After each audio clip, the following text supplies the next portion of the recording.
ராஜ்புத்து போராட்டம் நடத்தாமல் தங்கள் வீட்டு பெண்களை ஆங்கிலேயர்களுக்கு மணமுடித்து கொடுத்து சமரசம் செய்து கொண்டார்கள். இதுதான் சப்ஜெக்ட். பிஜேபியை ஆதரித்த முஸ்லீம்கள் கூட, கிறிஸ்தவர்கள் கூட, தலித்துகள் கூட விட்டு விலகிட்டாங்க.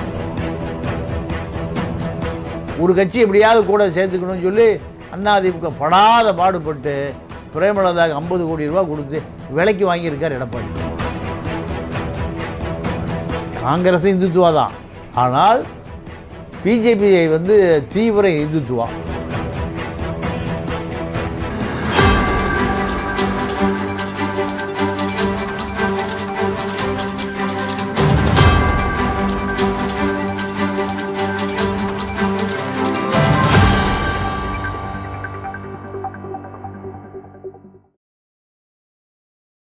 S3 ஸ்டுடியோஸ் நேயர்களுக்கு வணக்கம். இன்றைய நேர்காணலில் சிறப்பு விருந்தினராக வந்திருப்பவர் தமிழா பாண்டியன் அவர்கள். சார் வணக்கம். வணக்கம்.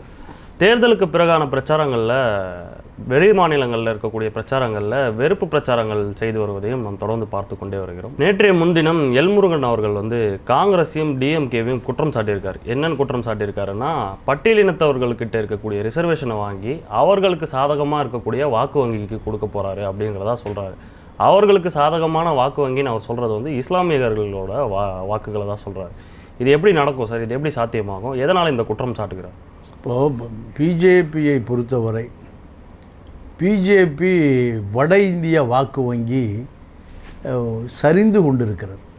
மோடி, அமித்ஷா, நட்டா, ராஜ்நாத் சிங், யோகி ஆதித்யநாத் போன்றவர்கள் நீங்கள் ராஜ்புத் சமூக தலைவர்களிடம் பலமுறை சமரசம் செய்தும் சமரசம் ஆகவில்லை. என்ன, அதாவது பிஜேபியினுடைய வாக்கு வங்கி ராஜ்புத், குஜராத், ஹரியானா, ராஜஸ்தான், யூபி.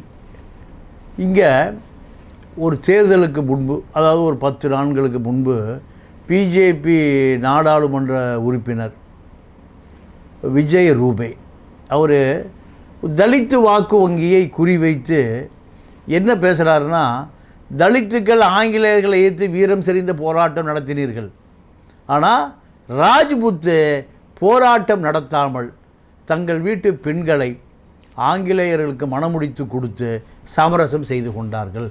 இதுதான் சப்ஜெக்ட்.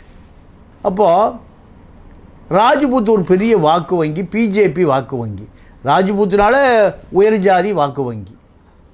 இது உடனடியாக மோடிக்கு ஒரு கோரிக்கை வைக்கிறாங்க, இந்த விஜய் ரூபே தேர்தலில் நிற்கக்கூடாது. இவர் எங்கள் பெண்களை மிக இழிவுபடுத்திட்டார். இவரை போன 19ஆம் தேதி வேட்பு மனு வாபஸ் வாங்குவதற்கு கடைசி நாள். அன்றைக்கி இவர் வேட்பு மனு வாபஸ் வாங்கி இவர் அரசியலிருந்து ஓரம் கட்டிடணும். இதுதான் ராஜ்புத் சமூக பெரியவர்களுடைய கோரிக்கை. இதை மோடி ஏற்க மறுத்துட்டார். விஜய் ரூபே தேர்தல் நிற்கிறாரு. ராஜ்புத் இன இளைஞர்கள் பூரா எங்கள் வீட்டு பெண்களை வேசிகளாக, தாசிகளாக கூறுகிற ஒருவர் பிஜேபி தேர்தலில் நாங்கள் எதிர்த்து அவரை தோற்கடிப்போம், அவருக்கு ஒரு பாடம் புகட்டுவோம். இது அந்த இளைஞர்கள் குதித்து எழுஞ்சு ஒரு அமைப்பாக ஒரு தீர்மானம் போடுறான். இது அடுத்தடுத்த ஸ்டேட்டுக்கு போகுது. அடுத்தடுத்த ஸ்டேட்டுக்கு போன பிறகு ராஜ்புத்து பூரா பிஜேபிக்கு எதிராக போகிறான். இத்தனை ஆண்டு காலம் ராஜ்புத்து நிரந்தர வாக்கு வங்கி பிஜேபிக்கு. இன்றைக்கி ராஜ்நாத் சிங் ராஜ்புத், யோகி ஆதித்யநாத் ராஜ்புத், இப்படி ராஜ்புத்தை சேர்ந்த பல தலைவர்கள் பிஜேபியில் இருக்காங்க. இவர்கள் எல்லாமே வாக்கு கேட்டு போக முடியல. அப்போது இந்த ராஜ்புத்துக்கும் முஸ்லீம்களுக்கும் தான் அங்கே சண்டை.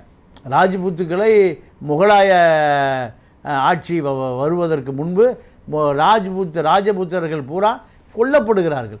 அதிகாரம் பூரா முகலாயத்தை வருது. அப்போது நிறைய ராஜபுத்திர இளைஞர்கள் பலியாக்கப்பட்டிருக்கிறார்கள் முகலாயர்களால்.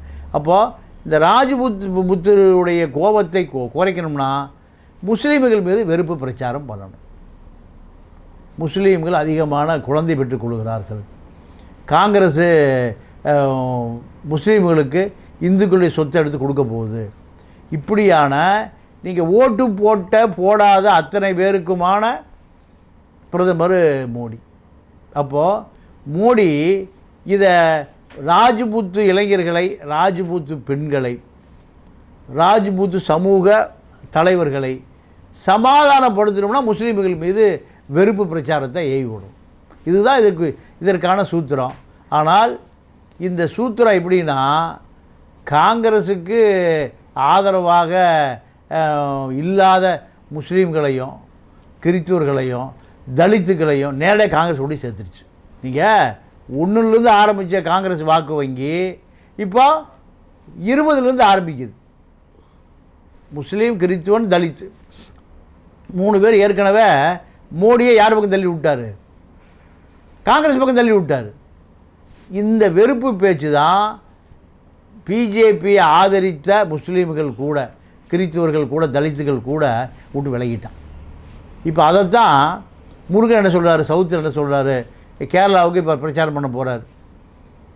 அண்ணாமலையும் முருகன் போகிறாங்க. அங்கே முஸ்லீம்கள் கொத்து கொத்தாக இருக்கான். கிறிஸ்துவர்கள் கொத்து கொத்தாக யாருக்கு போடுறாங்க? ராகுல் பக்கம் நிற்கிறாங்க.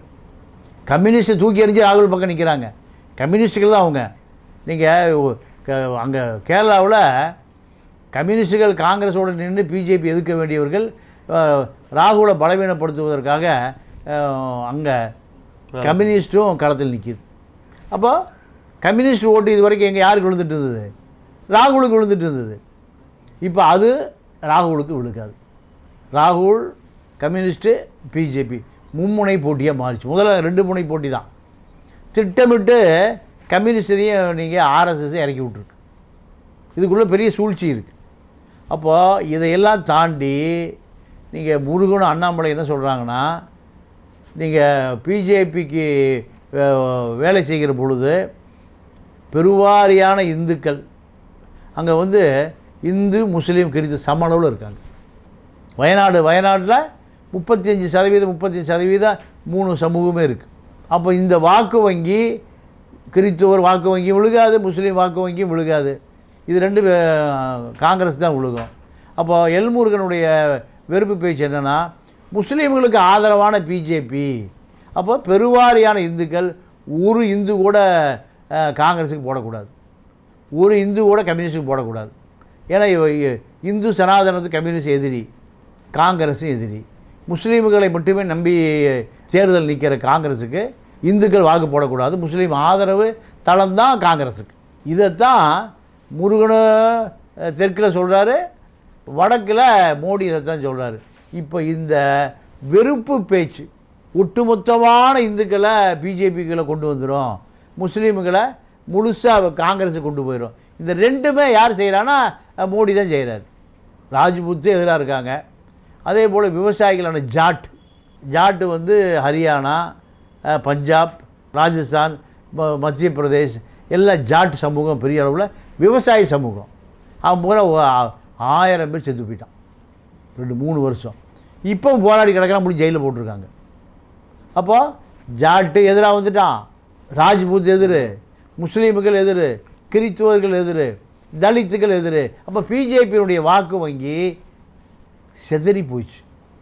இதுதான் பிஜேபி தலைவர்கள் உணர்ச்சி வசப்பட்டு முஸ்லீம்கள் மீது எங்கள் ஆட்சியை பறி கொடுத்துட்டோம், எங்கள் ஆட்சி இழப்பதற்கு முஸ்லீம்கள் ஒரு பொருட்டாக இருக்கான், நாங்கள் இந்து கன்சால்டன்சி ஓட்டு பூரா போயிடுச்சு. இது காரணம் முஸ்லீம்கள் தான். முஸ்லீம் வாக்கு வங்கி இல்லைன்னா காங்கிரஸை நாங்கள் எளிதாக ஜெயிச்சிருவோம். பிஜேபி எதிர்க்கக்கூடிய எல்லாருமே எங்கே போய் அடைக்கலமாயிடுறான்? முஸ்லீம்கிட்ட. காங்கிரஸ் உட்பட தமிழ்நாட்டில் திமுகவுடைய வாக்கு வங்கி எது? சிறுபான்மை. அப்போ இது சிறுபான்மை வாக்கு வங்கி பக்கம் தள்ளி விட்டது யார்? பிஜேபி எதிர்த்தா சிறுபான்மை ஓட்டு போடுவான். முஸ்லீமுக்கு, தலித்து, கம்யூனிஸ்ட்டு. தமிழ்நாட்டில் எதிர்கட்சி தளம் பூரா எங்கே இருக்குது? திமுக இருக்குது. ஒரு கட்சி எப்படியாவது கூட சேர்த்துக்கணும்னு சொல்லி அதிமுக படாத பாடுபட்டு பிரேமலதாக்கு 50 கோடி ரூபா கொடுத்து விலைக்கு வாங்கியிருக்கார் எடப்பாடி. தமிழ்நாட்டை பொறுத்தவரை அப்படி பார்க்க முடியாது இல்லை சார். நமக்கு இங்கே கொள்கை அடிப்படையில் கட்சியை ஆதரிக்கிறவங்க இருப்பாங்கல்ல. வெறும் பிஜேபி மீதான வெறுப்பு மற்றும் பிஜேபிக்கு எதிர்மான நிலை மட்டும் அப்படி எடுத்துக்க முடியாது இல்லையா? இல்லை, தமிழ்நாடு அரசியல் அப்படி இல்லை. 10 வருடங்களுக்கு முன்பு ஜெயலலிதா எப்படி 37 சீட் ஜெயிச்சது உயிரோடு இருக்கும்போது? லேடியா மோடியா? இதுதான். மோடி எதுக்கிறதுக்கு நான் தாயா இருக்கேன், இந்த லேடி தான் இருக்கேன், யாருமே இல்லை. மோடியை எதிர்க்கக்கூடிய ஒரே சேலை கட்டிய ஆண்மகன் நான் தான். இதுதானே ஜெயலலிதாவை எத்தனை சீட் ஜெயிக்க வைக்குது? 37 சீட்டு. திமுக ஒரு சீட்டு கூட இல்லையே. பிரதான எதிர்க்கட்சி, பிரதான ஆளுங்கட்சி, ஒரு சீட்டு கூட இல்லையே. 37 சீட்டு. யாரோட கூட்டணி சேரல, அதுதான் முக்கியம். யாரோட? கம்யூனிஸ்ட் இல்லை, காங்கிரஸ் இல்லை, கொங்கு ஈஸ்வரன் இல்லை, தலித் திருமாவளவன் இல்லை, வைகோ, யாருமே இல்லை. அடிச்சுதா இல்லையா சோழா? என்ன அரசியல்? பிஜேபி எதிர்ப்பு அரசியல் தான்.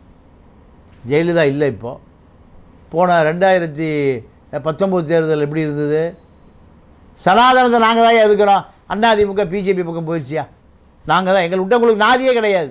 திமுகவை விட்டால், திமுக அறிவாலயத்தினுடைய தாழ்வாரத்தை விட்டால் உங்களுக்கு ஒதுங்கிறதுக்கு இடமே இல்லை. புயல் சுனாமியில் ஒதுங்கிறதுக்கு அறிவாலயத்தினுடைய தாழ்வாரம் தான். எல்லா கட்சியும் எங்கே போய் நின்றுது? திமுக அறிவாலயத்தில் போய் நின்றுதா இல்லையா? நின்ன பிறகு தான் திருமாவளவனுக்கு 2 சீட் கிடைச்சிது. கம்யூனிஸ்ட் சிபிஐக்கு 2, சிபிஎம்க்கு 2, கொங்கு ஈஸ்வரனுக்கு 1, காங்கிரஸுக்கு 10. எல்லாம் எது? வெறுப்பு அரசியல் தான்.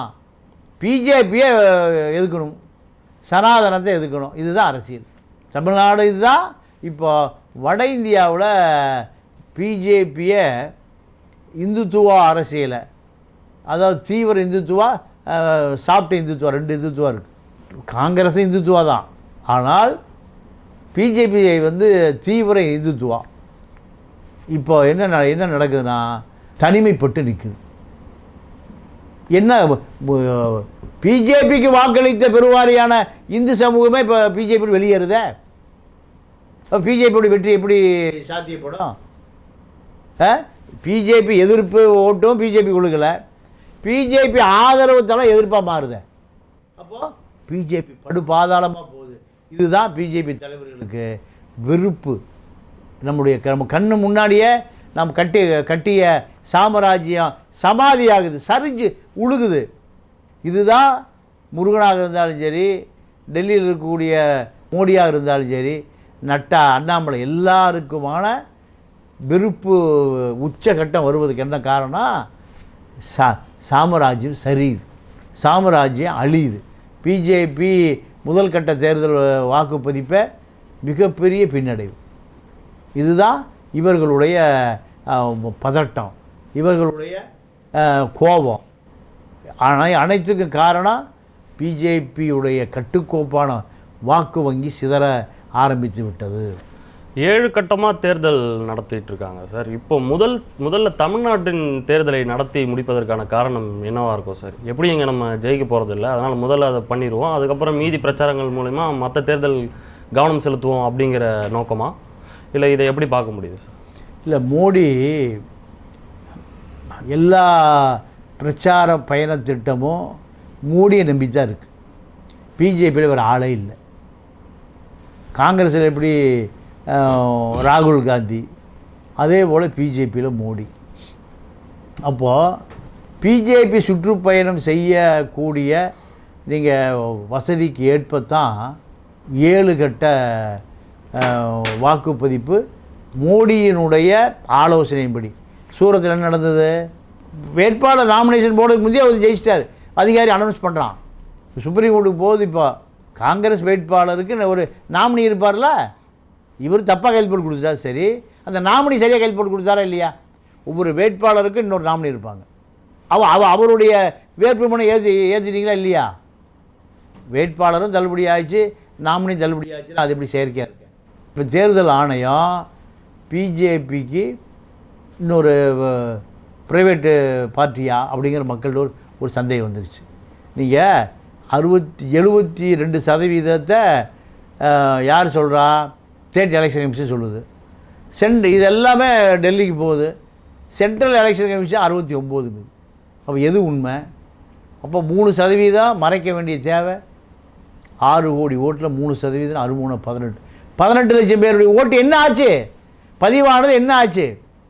எத்தனைக்கு தான் சுப்ரீம் கோர்ட்டுக்கு போகிறது? சுப்ரீம் கோர்ட்டுக்காக தட்டிகிட்டே இருக்க முடியுமா? சுப்ரீம் கோர்ட்டு சாதாரண ஆள்லாம் போகவே முடியாது. சுப்ரீம் கோர்ட்டில் ஒரு சிட்டிங் 10 லட்ச ரூபா கொடுத்து வாதாடுகிற வக்கீலை வச்சா தான் ஜட்ஜி என்னென்னு கேட்பாங்க. சாதாரண டிஸ்மிஸ் தான். டாப் 10 லாயர்ஸ் தான் சுப்ரீம் கோர்ட்டில் ஆர்கியூமெண்ட் பண்ண முடியும். இல்லை சார், அதுக்கு தான் அவங்க வந்து அந்த பிரிண்டடான ஓட்டில் சின்ன குழப்பம் ஏற்பட்டுச்சுன்னு சொல்கிறாங்க. குழப்பம்லாம் நீங்கள் அறிவிக்கிறதுக்கு முந்தி இதை கண்காணிக்கணும். இது ஏதோ மாட்டு வண்டி ஓட்டுறவனோ கட்ட வண்டி ஓட்டுறவனோ இதை சிஸ்டத்தில் உட்காந்து மானிட்டர் பண்ணுவதல்ல. எல்லாம் ரிட்டையர்டு ஆன பிறகு வேலை பார்க்குற அதிகாரிகள்.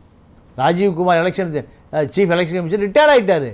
2 முறை பணி நீட்டிப்பு கொடுக்கப்பட்டிருக்கு. அப்போ அவர் ஒரு 25 வயசில் ஐஏஎஸ் ஆனார்னா இப்போ 60 ஆச்சு. 35 வருஷம் ஐஏஎஸ்ஸாக இருந்திருக்கார். எத்தனை டிஸ்ட்ரிக்ட் கலெக்டராக இருப்பார், எத்தனை ஸ்டேட் செக்ரட்டரியாக இருந்திருப்பார், எத்தனை டிபார்ட்மெண்ட் செக்ரட்டரியாக இருந்திருப்பார். அப்போ அவருக்கு ஏன் தெரியல? தெரியும், ஏதோ மறைக்கிறாங்க. 3% சாதாரண விஷயம் இல்லை. State election commission central election commission 2 பேருக்குமான தொலை தொடர்புங்கிறது ஒரு சாதாரண ஒரு மெயிலை தட்டி விட்டால் அடுத்த நிமிஷம் ஜோ பிடனுக்கு போய் சேர்ந்துடும். உதா இல்லையா? அப்போது 69 72 அப்போது நீங்கள் ஏதோ திட்டம் பண்ணுறீங்க. தமிழ்நாட்டில் வாக்குப்பதிவு குறைச்சி காமிக்கணும்னு முடிவு பண்ணுறீங்க. ஏதோ ஒரு அரசியல் உள்ள அரசியல் இருக்குது அதில். இப்போ இதெல்லாம் ஜனநாயகத்துக்கு ஒரு பெரிய ஆபத்து. இந்த 3% எங்கே போவோம்னு நினைக்கிறோம் சார்? எங்கே போய் சேரும்? நம்ம பதிவாகாமையே போயிருக்கும். அது திமுக வாக்கு வங்கியாக இருக்கலாம். பெரும்பான்மை திமுக வாக்கு வங்கி தானே தமிழ்நாடை பொறுத்த வரைக்கும். அப்போ நீங்கள் 18 லட்சம் பேரை காணாமல் பார்க்குறீங்கன்னா என்ன காரணம்? 18 லட்சம் பேருடைய உரிமை நசுக்கப்படுகிறது. அவருடைய ஜனநாயகம் கடமை நீங்கள் காற்றுல பறக்க விடப்படுது. சாதாரண விஷயம் இல்லை. நீங்கள் அமெரிக்கா இவ்வளோ பெரிய நாடு, அங்கே இன்னும் பேலட் பேப்பர் தான் வச்சுருக்கான். நீங்கள் 6 மாதம் கழித்து யாருக்கு ஓட்டு போட்டையும் போய் பார்த்துக்கலாம். ஆனால் இங்கே என்ன நடக்குதுன்னே தெரியல. எங்கேருந்து வேண்டுமானாலும் தாமரையை மலர செய்யலாம் கீபோர்டில். அப்போ இதை அதிகாரிகள் வேணும்னு நீங்கள் மிஷினை தூக்கிட்டு போய் சிரமப்பட்டு நீங்கள் பேப்பர் எவ்வளோ எளிமையாக இருக்கும், மிஷின் எவ்வளோ கஷ்டமாக இருக்கும். ஆனால் இதை ஏன் வச்சுருக்கீங்கன்னா இது அவர்களுக்கு சில பரஸ்பரம் வேலைகள் செய்வதற்கு இது ஒரு பாதுகாப்பாக இருக்குன்னு தான் எலெக்ஷன் கமிஷனை பிஜேபி தொடர்ந்து இதை பயன்படுத்த சொல்லி வலியுறுத்து.